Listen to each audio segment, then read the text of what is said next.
अंग्रेजी कवि Robert browning व एलिजाबेथ बैरेट की लव स्टोरी किसी उपन्यास से कम नहीं, खासकर तब जब इस कहानी को एलिजाबेथ के पहलू से देखा जाए। दोनों कवि थे और महान कवि। उनके इश्क की कहानी दुनिया के साहित्य की सबसे चर्चित प्रेम कहानी की तरह है। अगर किसी ने इंग्लिश लिटरेचर से बीए या एमए किया है तो इस प्रेम कथा से परिचित हुए बिना वो आगे नहीं बढ़ पाता। 200 साल गुजर गए, लेकिन लगता है जैसे आज की कहानी है। ये सब कुछ इंग्लैंड में हुआ था, लेकिन लगता है जैसे अपने इंडिया में हुआ था। वैसा ही एक खड़ूस बाप, वैसी ही एक नाजुक डरी डरी सी लड़की, वैसा ही एक डेरिंग बाज आशिक जो ताकत झांकी करता है, छुप छुप के मिलता है और फाइनली घर से ऐसे भगा ले जाता है जैसे मक्खन में से सुई निकाल ली। कहानी बोले तो फुल स्पाइसी, टोटल मसाला। इसीलिए अंग्रेजी में उन पे 2 बार फिल्म बनी, द बैरेट्स ऑफ विम्पोल स्ट्रीट। एक बार 1934 में और दूसरी बार 1957 में। 1957 वाली फिल्म अब भी देखी जा सकती है। लेकिन आगे बढ़ने से पहले मैं एक महत्वपूर्ण सूचना आप सबके साथ शेयर करना चाहता हूं। वो ये कि अगर आपको मेरे वीडियोस अच्छे लगते हैं तो आप उसके बदले में मुझे कॉफी पिला सकते हैं। Yes, coffee. buymeacoffee.com ने यह सुविधा मुझे दी है, इसके लिए उनका धन्यवाद। उनका लिंक मैंने इस वीडियो के डिस्क्रिप्शन में दे रखा है, वहां जाइए। 1 2 3 4 जितने कप ऑर्डर करने का मन हो मेरे नाम पे कर दीजिए। मेरे लिए प्यार भरी 2 लाइनें लिखिए और डन। इसके लिए आपको एडवांस में शुक्रिया कि वहां जाके आपने कॉफी पिलाई, अपने प्यार का इजहार किया। फिलहाल तो सुनिए प्यार के इजहार की ये थोड़ी सी हैरत अंगेज लेकिन टोटल अंग्रेज कहानी। एलिजाबेथ बैरेट का जन्म 6 मार्च 1806 को इंग्लैंड के एक गांव में हुआ था। उनके 12 भाई बहन थे, बड़ा सा घर था, 20 कमरों की आलीशान हवेली। उनके पिता बेहद दौलतमंद, लेकिन उतने ही खड़ूस, उतने ही सख्त, उतने ही कड़क मिजाज। अपने बच्चों से प्यार तो करते थे, लेकिन अजीब सनकी और खपती इंसान थे। बच्चों को बहुत कंट्रोल में रखते थे, घर से बाहर तक नहीं निकलने देते थे। बच्चों की एक एक हरकत पे उनकी नजर रहती, नौकर लगातार पहरा देते रहते। उनके बच्चे बाहर के किसी दूसरे बच्चे से दोस्ती भी नहीं कर सकते थे, भैया इजाजत ही नहीं थी। थोड़ा बड़े हुए तो उनकी मोहब्बत पे पाबंदी। जब दोस्ती नहीं कर सकते, हवेली से बाहर नहीं निकल सकते, तो मोहब्बत क्या करेंगे। और उसके बाद तो बच्चों की शादी पे भी पाबंदी। हुक्म जारी, हवेली का कोई बच्चा शादी नहीं कर सकता, करेगा तो बाबूजी उसे अपनी जायदाद से बेदखल कर देंगे। उसके बाद भी कुछ बच्चों ने चोरी छुपे शादी कर ली। बाबूजी ने उन सबसे रिश्ता तोड़ दिया, कानूनी तौर पर उन्हें लावारिस बता दिया, जायदाद से बेदखल कर दिया। हमारी लव स्टोरी की हीरोइन एलिजाबेथ ऐसे परिवार में बड़ी हो रही थी। बचपन से ही डरी डरी, लेकिन मन तो होता था खूब उड़ाने भरूं। सपने देखती थी पंछियों की तरह उड़ने की, नदियों की तरह बहने की, चिड़ियों की तरह गाने की। पर उनकी सेहत वह खराब रहती, उनके फेफड़े कमजोर थे, रीढ़ की हड्डी और सिर में लगातार दर्द रहता था, और तुर्रा ये कि परिवार में बंदिशें ही बंदिशें। उस जमाने में इंग्लैंड में भी लड़कियों को पढ़ने नहीं दिया जाता था। बहुत गुजारिश करने के बाद भी एलिजाबेथ को स्कूल नहीं भेजा गया। घर में ही मास्टर बुलाए गए और पढ़ाई लिखाई शुरू हुई। ज़हीन तो थी ही, 6-7 बरस की उम्र से कविताएं लिखने लगी और 16-17 की उम्र तक पहुंचते पहुंचते पोथियां भर दी। लेकिन बंदिशों का ऐसा असर कि पहली किताब छपवाई 32 की उम्र में। कहीं जाने की इजाजत नहीं थी, लेकिन कविताएं छपवा सकती थी, किताबें मंगवा सकती थी, ग्रीक भाषा से अंग्रेजी में खूब सारा अनुवाद करती रहती थी। पहली किताब आते ही साहित्यिक गलियारे में एलिजाबेथ की धाक जम गई। उनके लेखों में कविता को लेकर एक नई नजर होती थी। इस कारण विलियम वर्ड्सवर्थ जैसे बड़े कवि भी उनसे प्रभावित हुए। लेकिन एलिजाबेथ की जिंदगी बहुत अकेली थी। शोहरत तेजी से आ रही थी, दौलत पहले से बेशुमार थी, लेकिन कोई दोस्त नहीं था, आशिक भी नहीं था। प्रेम की कविताएं इफरात में थीं, लेकिन प्रेम ही नहीं था। न मोहब्बत की इजाजत, न शादी ब्याह की। बाबूजी घर से भगा देंगे, पैसा कौड़ी भी नहीं देंगे। एलिजाबेथ मानसिक तौर पर अस्थिर रहने लगी। ऊपर से नीचे तक दर्द रहता, डॉक्टर पेन किलर देते, उसमें नशा रहता। एलिजाबेथ को उन नशीली दवाओं की आदत पड़ गई। उन दवाओं के बिना वो रह ही नहीं पाती थी। एक ही कमरे में बंद होकर रहती थी, किताबें पढ़ती थी, कविताएं लिखती थी, सिर्फ फैमिली वालों से मिलती थी।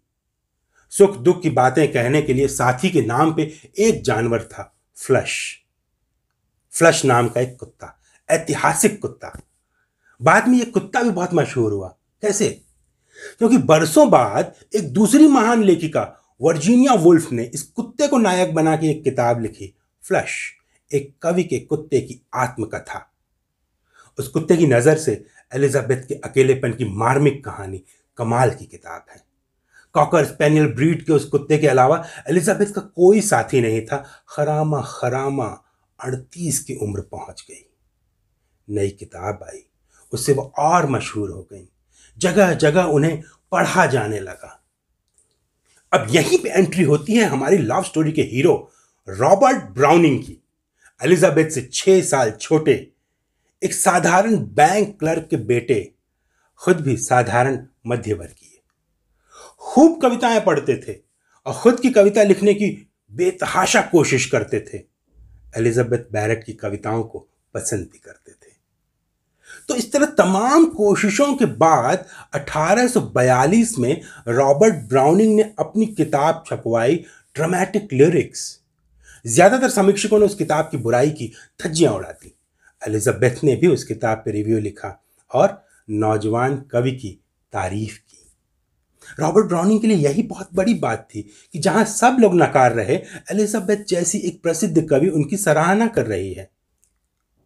कृतज्ञता जताते हुए ब्राउनिंग ने एलिजाबेथ को एक खत लिखा। यही सब बातें कहीं और बड़े प्यारे अंदाज में कही। एलिजाबेथ के घर में लोगों को आने की इजाजत नहीं थी, लेकिन चिट्ठियां तो आ सकती थीं और चिट्ठियां जा भी सकती थीं। चिट्ठी तुम्हारे पास आई तो उसके जज्बात भी तुम्हारे पास आएंगे। चिट्ठी तुमने किसी को भेजी तो अपने जज्बात भी उसके साथ भेजोगे। बस यही हुआ। खड़ूस मुच्छड़ पिताजी के सारे पहरे धरे के धरे रह गए, मोहब्बत हो गई। और साहब क्या खूब हुई, सुलग के हुई, पिघल के हुई। आतिशे इश्क में हर्फ हर्फ जल उठा। 1844 का बरस था जब उन दोनों कवियों में मोहब्बत हुई और कमोबेश उन्हीं बरसों में हजारों मील दूर एक तीसरा ही शायर हिंदुस्तान में इन सब बातों से नावाकिफ लिख रहा था, इश्क पर जोर नहीं है ये वो आतिश गालिब जो लगाए न लगे और बुझाए न बने। बिल्कुल यही हालात थे, कंट्रोल से बाहर। यहां से चिट्ठी, वहां से चिट्ठी, और जनाब क्या प्यारी प्यारी चिट्ठियां, अपने आप में जैसे कविता। साहित्य के इतिहास में एलिजाबेथ और रॉबर्ट ब्राउनिंग की चिट्ठियां साहित्य के टुकड़े की तरह दर्ज हैं। इन्हीं चिट्ठियों में एक दिन रॉबर्ट ने पूछा, मुझसे मिलोगी? कैसे मिलूं, अब्बा हैं, कुछ तो करो, कुछ तो करो, रहा नहीं जाता, मिल लो। और इन्हीं के बीच में रास्ता सूझ गया।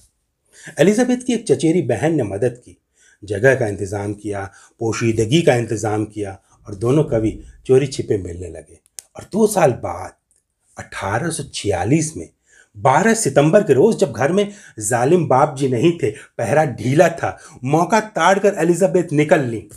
रॉबर्ट के साथ एक चर्च गई, चुपचाप शादी की और घर लौट आई। अपनी शादी को एक राज रखा।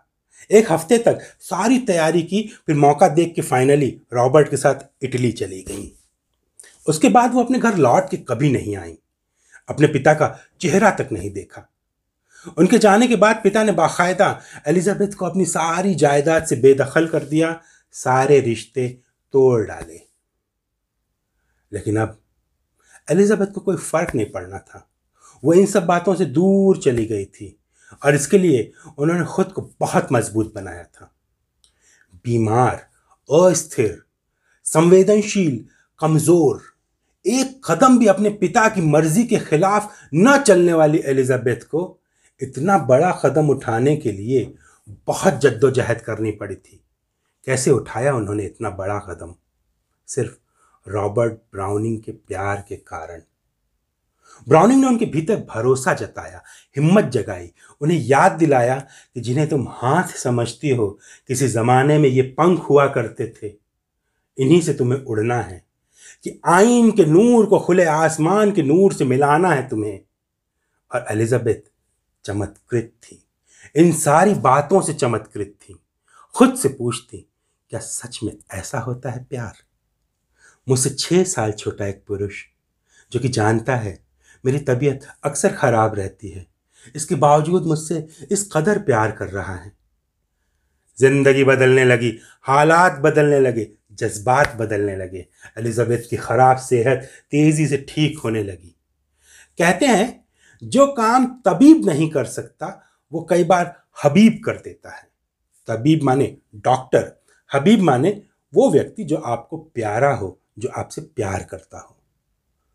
जो लड़की बिना बीमार पड़े 4 दिन भी पूरे नहीं गुजार सकती थी, रॉबर्ट ब्राउनिंग से प्रेम के बाद खुशहाल जीवन जी रही थी, अपने पति, अपने प्रेमी, अपने साहित्यिक सखा को अपने पास पा करके। जिस स्त्री के लिए अपने शरीर का संतुलन संभालना भी कठिन था, चलते चलते गिर जाती थी, उसने 43 की उम्र में एक स्वस्थ संतान को जन्म दिया। ये सब प्यार की ताकत थी। इतनी शक्ति प्यार से ही मिल सकती है। दोनों 15 साल तक इटली में साथ रहे और मोहब्बत की इंतहा देखो।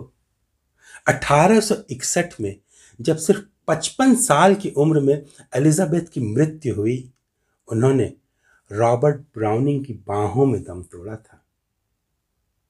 इस चिट्ठी में एलिजाबेथ ने लिखा भी था, मैं जानती हूं मुझे कोई दवा ठीक नहीं कर सकती, मेरा इलाज सिर्फ प्रेम और कविता में है। और रॉबर्ट ब्राउनिंग, उन्होंने प्यार, संयम और समझदारी के साथ जीवन जिया। अपने जमाने में एलिजाबेथ बेहद मकबूल थी, साहित्यिक सुपरस्टार थी। रॉबर्ट जहां जाते, बदमाश किस्म के समीक्षक या उनके साथ के कवि या इसी तरह के कुछ असंवेदनशील लोग उनका मजाक उड़ाते कि देखो मिस्टर एलिजाबेथ हैं ये। उनकी कविताओं की धज्जियां उड़ा दी जाती। बड़े बड़े लेखों में बिना बात रॉबर्ट ब्राउनिंग की निंदा की जाती। हमारी बीवी हमसे ज्यादा फेमस है, ये बात लोग आज नहीं सहन कर पाते हैं। 200 साल पहले तो बहुत दिक्कत वाली बात होती है। लेकिन रॉबर्ट ब्राउनिंग, उन्होंने संयम के साथ अपना काम जारी रखा। समय बदला, उनकी कविताएं लोगों की समझ में आने लगी और जल्द ही उन्हें भी उतनी ही स्वीकृति मिली। इंस्पायर करने वाली ये लव स्टोरी हैप्पी एंडिंग थी और 200 साल बाद भी दोनों की जिंदगी की कहानी और दोनों की कविताओं को हम आज भी चाव से पढ़ते हैं। तो दोस्तों, कैसी लगी आज की लव स्टोरी? अगर आपको ये एपिसोड पसंद आया, मेरा YouTube चैनल आपको अच्छा लगता है तो कमेंट कीजिए, इसे सब्सक्राइब कीजिए और करवाइए। हाँ, अगर मन करे तो कॉफी भी पिला दीजिएगा, क्योंकि यहां कमाल की सर्दियां हैं। कॉफी का लिंक नीचे डिस्क्रिप्शन बॉक्स में है, क्लिक कीजिए buymeacoffee.com/गीत चतुर्वेदी। तो जल्द ही मिलते हैं एक नए एपिसोड में। Love, life, literature and philosophy की मेरी दुनिया में आप बने रहिए, जुड़े रहिए।